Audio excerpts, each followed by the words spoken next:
বিশ্বের সবচেয়ে ঠান্ডা গ্রাম ইয়াকুতিয়ার গ্রামীণ জীবন। এখানে এত ঠান্ডা যে সেকেন্ডেই আপনার খাবার ঠিক এমন হয়ে যাবে। গরম পানি আকাশে ছুঁড়ে দিলেও মুহূর্তে তা বরফে পরিণত হবে, চোখের পাপড়ি পর্যন্ত বরফে ছেয়ে যাবে। দর্শক, তারপরেও কিন্তু জীবন থেমে থাকে না।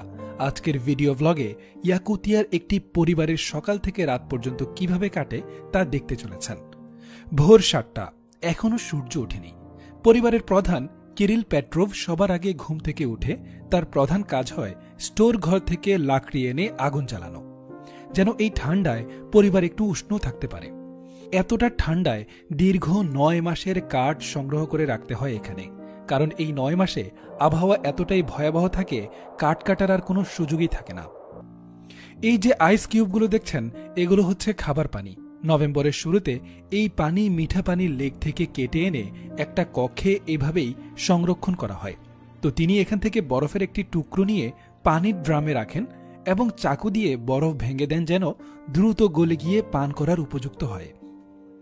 এদিকে ওনার স্ত্রী সকালে উঠেই নাস্তা বানানোর কাজ শুরু করেছেন। আজকে তিনি তাদের ট্রেডিশনাল ব্রেকফাস্ট বানাচ্ছেন, যাকে বলা হয় খরচা। এখানে দুধের ক্রিমের সাথে স্ট্রবেরি জ্যাম দিয়ে ভালোভাবে মিক্স করা হয়। এই খাবার খুবই সুস্বাদু। যেহেতু তাদের এখানে চাষবাসের সুযোগ অনেক কম, তাই বেশিরভাগ খাবারই দুগ্ধ জাতীয় খাবার। এভাবেই বেজে গেল 7:40। এখন তাদের ছোট ছেলে আরিয়ানের ঘুম থেকে ওঠার সময় হয়েছে। তার মা নাস্তা বানাচ্ছে আর তাকে ডাকছে।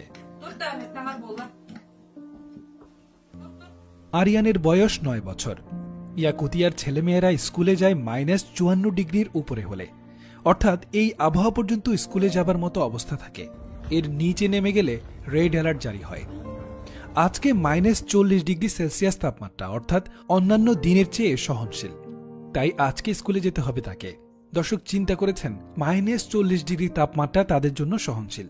আপনি আমি হলে কি অবস্থা হতো ভেবেছেন একবার? বরফ কাটা পানি নিয়ে ফ্রেশ হচ্ছে আরিয়ান। এবার একসাথে বসে নাস্তা খাবার পালা। প্যানকেক দিয়ে মিল্ক ক্রিম, যা এই ঠান্ডায় উচ্চ এনার্জি যোগাবে।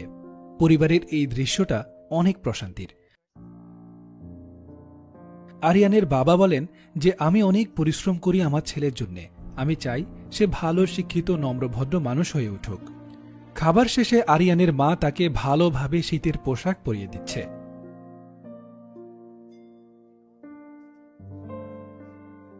পোশাক পরায় কোনো রকম ভুল হলে মৃত্যু পর্যন্ত হতে পারে।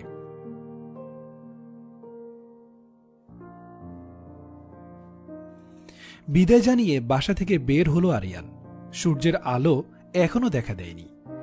একটু হাঁটার পর আরিয়ানের চোখের পাপড়িতে বরফ জমতে শুরু করে। আমাদের ভিডিওগুলো দেখছেন মেহেদী হাসান মালয়েশিয়া থেকে, শিল্পী ইসলাম ইউএসএ থেকে, ফ্লোরিয়া নোয়াখালী থেকে, চাঁদনি আক্তার জুই ইংল্যান্ড থেকে, পাপিয়া দাস শ্রীমঙ্গল থেকে, সাবু সুইজারল্যান্ড থেকে, জাহানারা বেগম নিউ ইয়র্ক থেকে, পরিমল গোমেজ ঢাকা থেকে, আলী আহমেদ মানিক সিঙ্গাপুর থেকে, সাদিয়াস কিচেন ঢাকা থেকে, মাহুয়া ঘোষ ভারত থেকে। দর্শক, আপনি কোথা থেকে ভিডিওটি উপভোগ করছেন অবশ্যই মন্তব্য করতে ভুলবেন না। 10 মিনিট ধরে এই বরফের রাস্তায় হাঁটতে হাঁটতে অবশেষে স্কুলে পৌঁছায় আরিয়ান।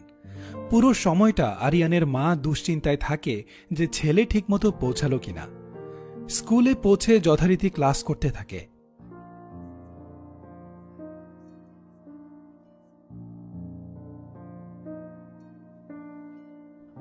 টিফিনের সময় হেলদি ফল এবং সেদ্ধ ডিম দেয়া হয়, যেন পুষ্টি চাহিদা ঠিক থাকে।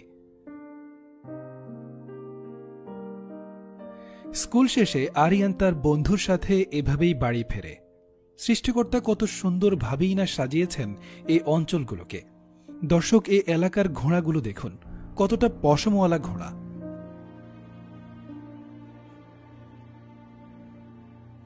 আরিয়ান বাড়িতে এসেই তার বাবার কাজে সাহায্য করে। তার বাবা একজন প্রফেশনাল কামার।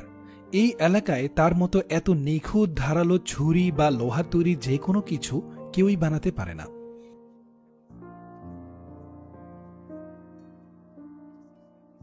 আরিয়ানও বাবার সাথে সাথে কাজ শিখছে। মায়ের রান্নার জন্য লাকড়ি কাটছে ছোট্ট আরিয়ান।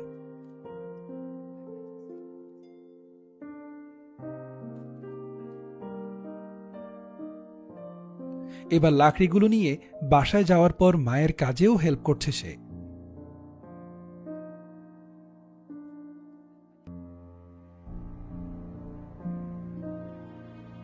এই ডিশটা আরিয়ানের পছন্দের। দেখতে দেখতে বিকেল হয়ে গেল। আরিয়ান তার বাবার সাথে মাছ ধরতে এসেছে এই বরফে জমে যাওয়া লেকে। একটি হারপুন দিয়ে বরফ গর্ত করা হয়, তারপর এরকম স্পিন টুল দিয়ে পানি খোদাই করা হয়।